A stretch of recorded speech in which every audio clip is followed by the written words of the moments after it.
Hello, I'm Ronnie Eldridge. Welcome to Eldridge and Company. Last November, residents of Jackson Heights, Elmhurst, Lefrak City, Corona, Rego Park, and Woodside showed a great supply of sense when they elected Daniel Dromm to represent them in the City Council. And they did it overwhelmingly. More than 75% of the voters cast their ballots for him. I'm happy to say he's my guest today. Welcome, Danny. Thank you very much. It's great to be here. You represent an incredible district. It ranges all over the place, doesn't it? It's probably the most diverse district in the world. You know, we have everybody from all different corners of the world and all different economic classes also. So it's, in one sense, a difficult district to represent because of all the varying needs, but also it's really enjoyable to be able to represent the district. How many languages? There was a story, or we used to quote, a school in Jackson Heights that had, what, 120 some odd different languages? Absolutely, yeah, and you can see it all over the neighborhood. You know, we have Tibetan, we have Nepalese, we have Pakistani, we have Bangladeshi, Indian, Latino, from every South American country, you know, and from the Caribbean. So it's really diverse. And then you have people who've lived there for years, no? And then we have a long-time residents as well. So yes. It's an age thing also. It is an age thing as well. Although a younger community now is coming in, they made one part of Jackson Heights an historic district. And so people are coming in and buying apartments in there. We have very large footage apartments that people really enjoy. And it's a beautiful neighborhood, isn't it? It has parks behind the buildings and gardens. It was the original garden community in the United States, and many of the buildings have a garden in the center. Yeah. So it's really a very pretty area. How did it get the name Jackson Heights, do you know? I don't really know exactly how that happened. We could say Andrew Jackson lived there or something. I don't exactly, know. yeah. So as a result of the complexity of your district and your knowledge of all these different groups, you now chair a committee in the City Council on immigration. Yes. So it's a great pleasure to be able to chair that. I feel like one of the main reasons why I won the race, because I did beat an incumbent, I beat Helen Sears, was because I was able to form a coalition with all the immigrant groups that live in the area, as well as with the LGBT community that's there in the area.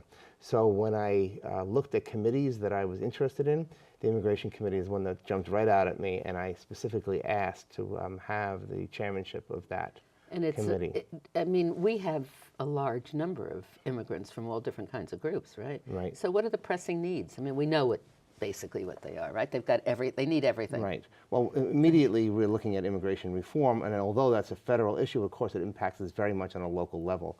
So there are about 12 million undocumented immigrants living in the United States, and that's why immigration reform throughout the whole country is so important. On a local level, that means that I have many people living in the district who cannot access services, who don't have access to good jobs, to health care, and things like that. So we find that our services are overwhelmed. Elmhurst Hospital, for example, serves 50% immigrant population, many of whom are undocumented and don't have access to other health care. So that when you go to Elmhurst Hospital, you can oftentimes have a 4 or 5 hour, sometimes 9-hour wait to get in to see a doctor.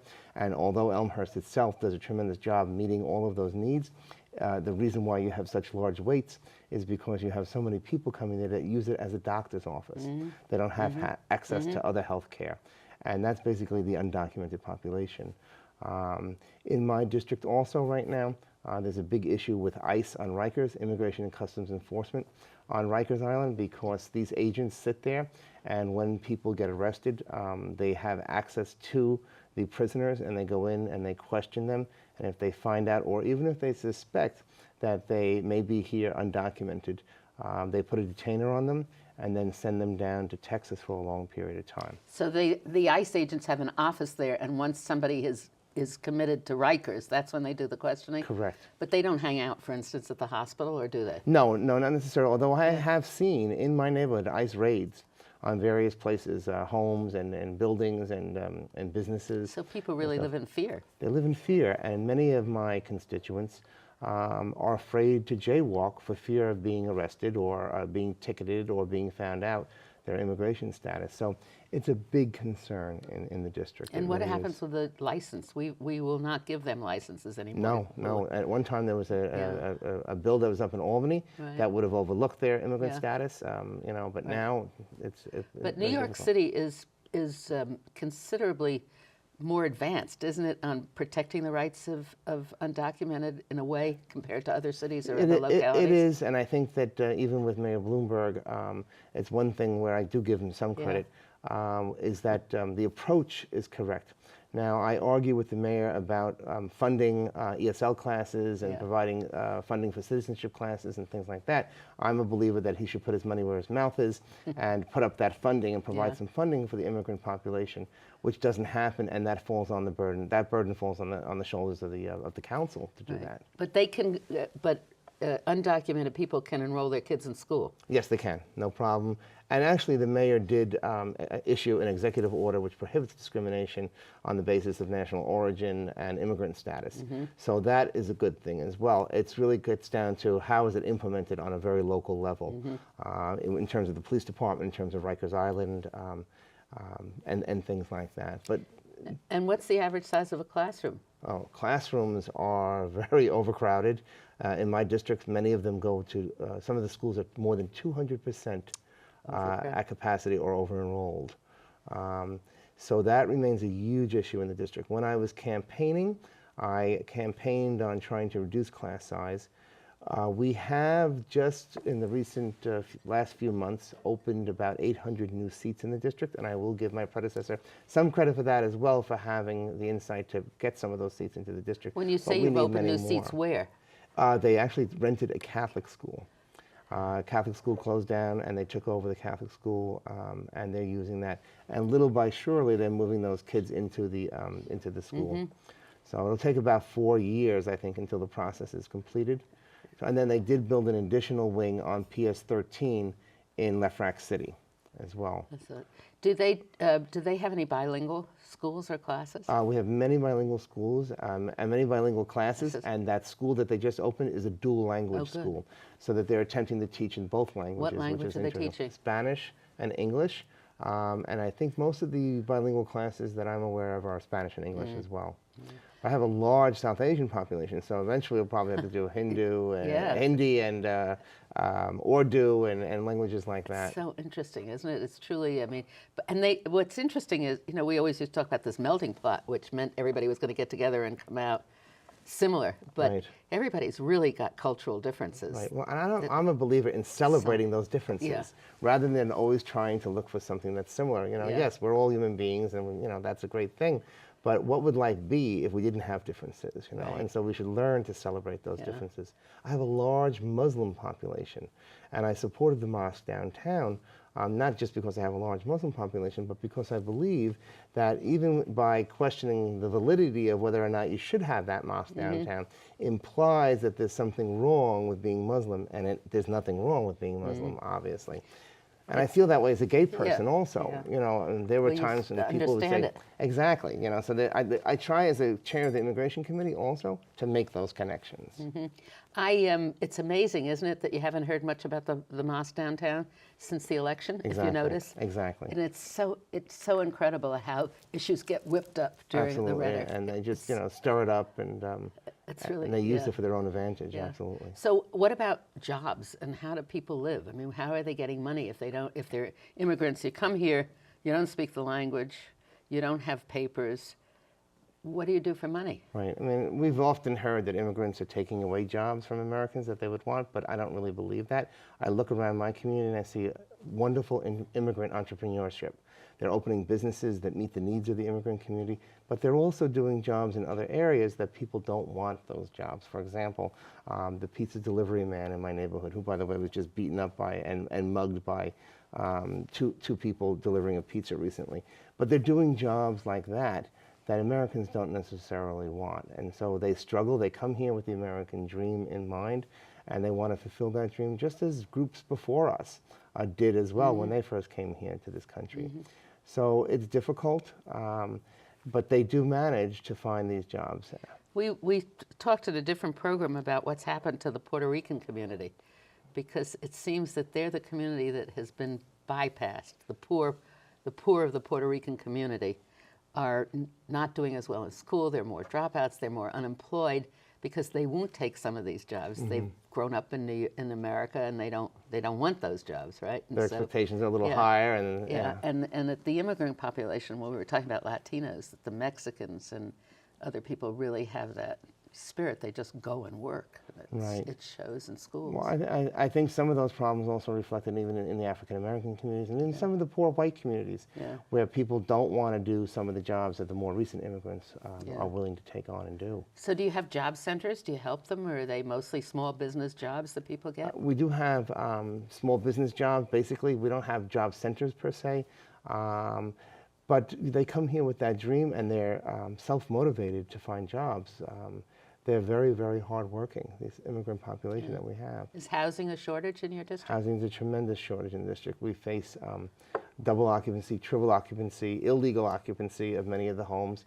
Many of the people live in basement apartments, illegal sublets, and things like that. That is an issue in my community. So what do you do as a council member if you're trying to protect the people, but at the same time you want to enforce the law? I'm working very closely with an organization called Chaya, and they are trying to work with owners of apartments and houses that have these basement apartments that have been illegally converted to make them legally converted. And they have some samples from around the country, I guess in San Francisco and one of the Midwestern states as well, where when they work with the homeowners to convert them into legally Is there any public money for that? I guess not. No, right now this would be a pilot program if we were to try to do this in the city of New York. Or get an exemption on their property tax, but those houses don't pay high property taxes. No, you don't have that problem. Exactly. That's a help. Yes, believe exactly, me. Yeah. So you were a school teacher before. Yes. And you had a long history. You started. What did you do? You started up in daycare. I started in daycare in a daycare center, Grant Daycare Center, on 125th Street in Amsterdam Avenue. I was a teacher there first, and then I became an assistant director, and I was there from like 78 to 84 or so.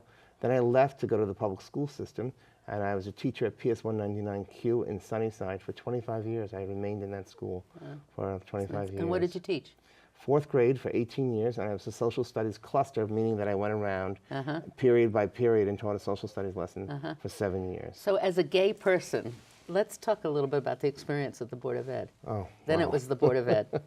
It was unbelievable. You know, in 1992, Chancellor Fernandez tried to introduce a curriculum which was called Children of the Rainbow curriculum. Right, I remember that. And it was in response to several hate crimes that had happened around the city in Bensonhurst and Howard Beach against African Americans, and in Jackson Heights, Queens, the area that I now represent, a young man named Julio Rivera was killed simply because he was gay. And Chancellor Fernandez saw the need to educate children at a young age, you know, not to have these types of prejudices or to discriminate.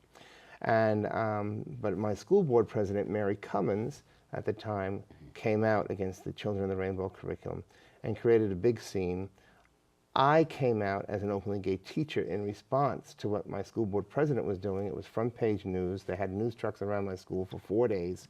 But that was what got me involved in politics and helped me to make the connection that everything that happens in education is also connected to what happens in politics. Right. So initially, I had no problem with the parents or with the teachers in my school or with the administration. It was really the school board who was giving me difficulties and who was using this as political leverage for their own careers, they thought, in areas of Queens like Middle Village and places like that. There was another guy named Frank Borzalieri, who I call an equal opportunity hater. He didn't like anybody, you know, and he tried to have me removed from my teaching position. But again, I was lucky that, and I might sound like I'm tooting my own horn here, but I was a good teacher. Yeah, and I'm sure. I fear for other people who might not have been, Right. you know, because maybe they wouldn't have survived that type of a campaign to oust them from their position.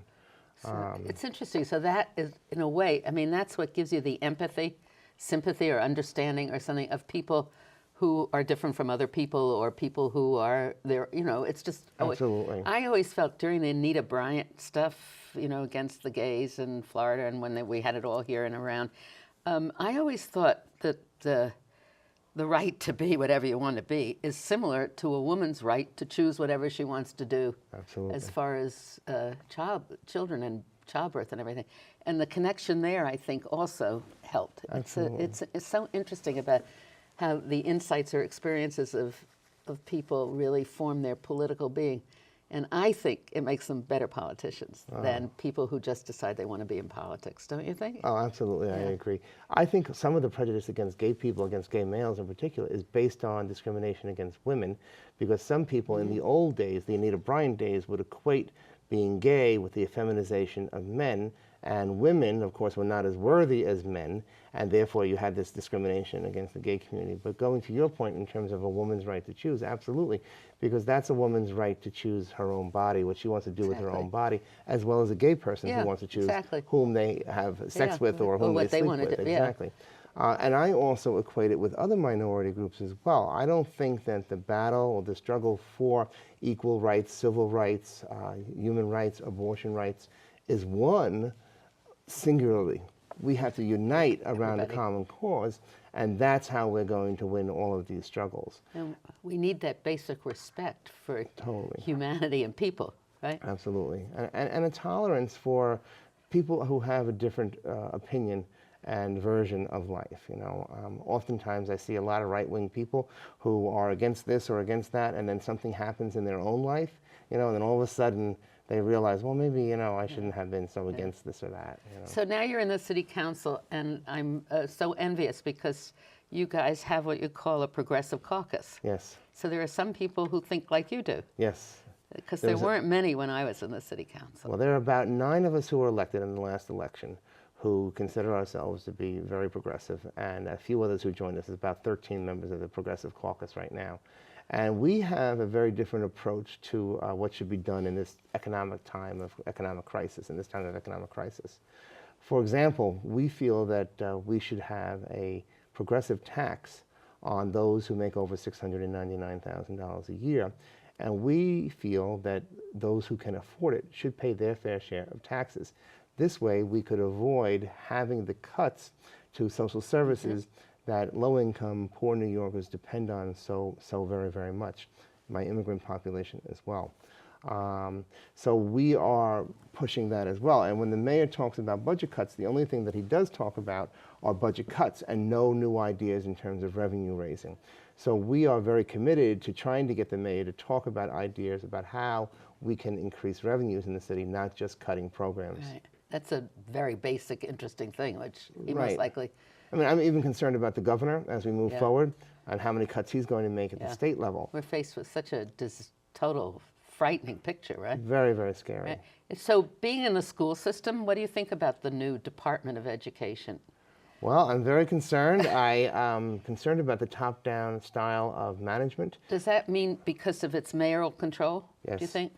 And I have mixed feelings about mayoral control. I was a victim of the old school board system, as I just described to you before. But also, I think that there needs to be some checks and balances in terms of mayoral control as well. And I'm very concerned about the numbers that Chancellor Klein used to say that the test scores were going up, and now we realize that those scores were really probably flat at best, or really not showing any progress at all at worst.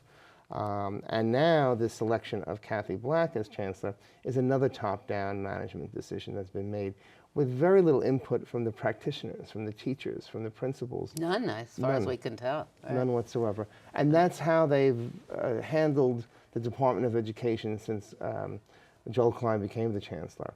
And that concerns me. And also any lack of parental involvement in the school system as well. They've just been ignored. Even as elected officials, we feel that oftentimes we don't get answers to our questions, and that we've been pushed out of the process as well. And I don't think that's a good way to operate any system, never mind the Department of Education, which is a third. It's $20 billion, a third of the city budget. Is it a permanent reorganization? Was it a permanent? Well, he's changed it now many times. He keeps saying there's going to be a reorganization.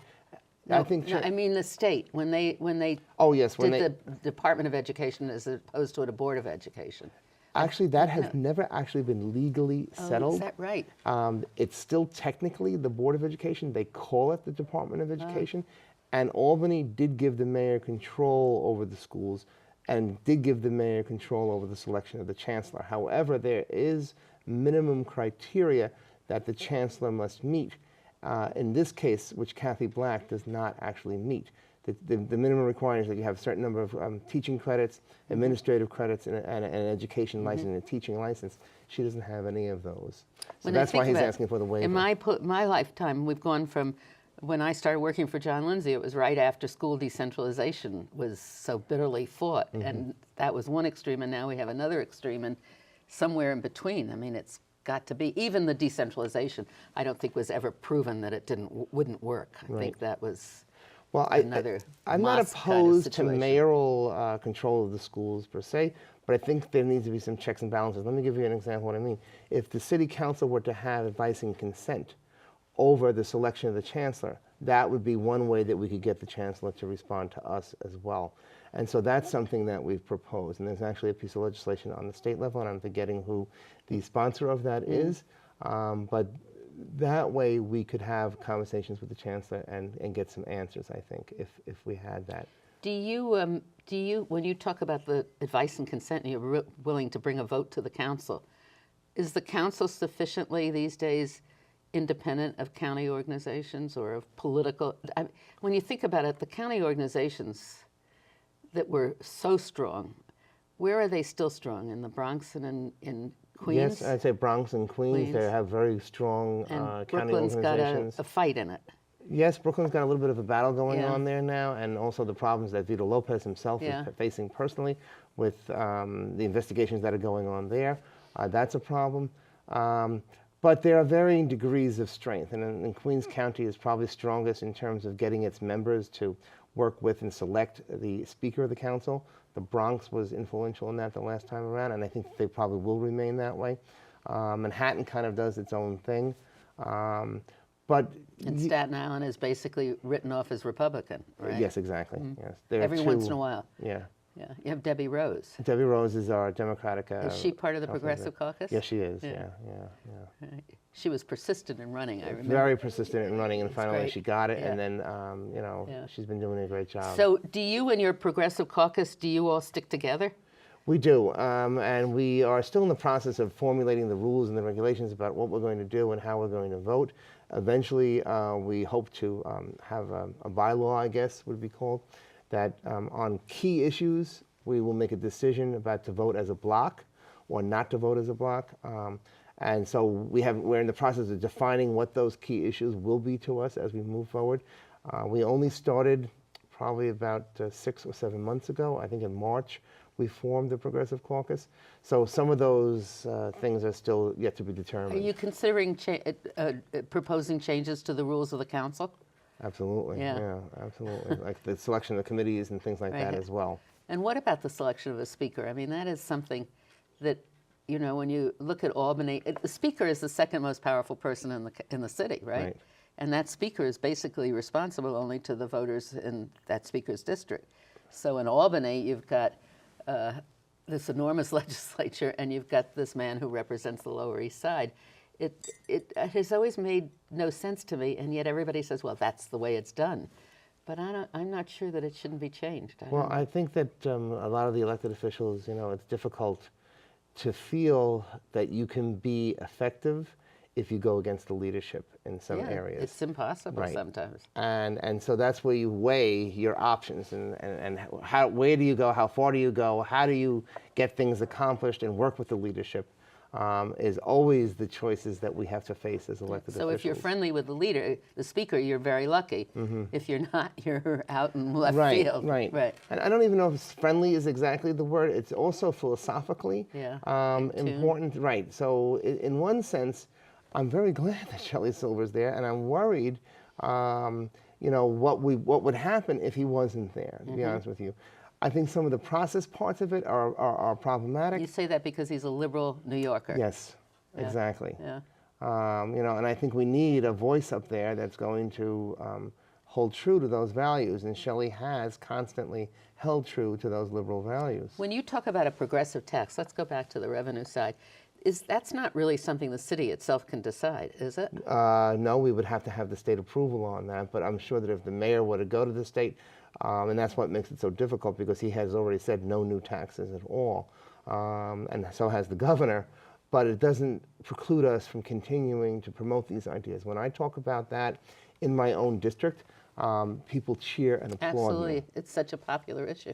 And in the national government, too. We're Right. now talking about raising Absolutely. taxes, although I think that it's a perfectly legitimate argument to say that $250,000 is a low mark to change the tax rate, don't you think? Right. Well, we were Especially talking in New about York. $699,000 being the mark, and if we raised taxes on people who make over $699,000 income tax about 1% to 2% approximately, we would not have had the budget problems that we had last year, and it would have taken care of most of that. And then probably the same thing would be true this year. Interesting. But And but if they that's did not it happening. statewide, has anybody projected those figures? I'm not exactly sure on those Yeah. numbers, but yeah. Yeah. But then what would happen? I mean, they all say, well, then they'll all move out. But that's not true. It never happens, right? No. They New always York- say it. Right. New York is New York. Everybody wants to live in New York. If you want to be anything, you come to New York. And I think that will always remain true. So what is it that excites you the most? Human rights, civil rights. That's why I ran. I have a deep concern for that, and that's what I enjoy doing the most. Yes, I want to do the constituent services. I want to plant the trees and fix the curbs and make our neighborhood a better place in which to live. But what really motivates me is the struggle for human rights and for equality. And I feel like as an openly gay person, as a person who represents a district that's 68% immigrant population, I have a real opportunity to use my position to move those issues forward. That's such an inspiring way to end this program. So thank you very much, Danny Dromm. Thank you. Thank you.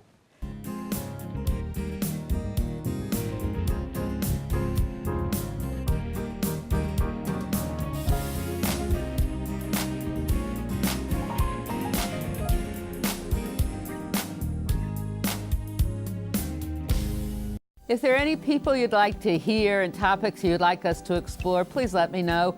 You can write to me at CUNY TV, 365 Fifth Avenue, New York, New York, 10016, or you can go to the website at cuny.tv and click on Contact Us. I look forward to hearing from you.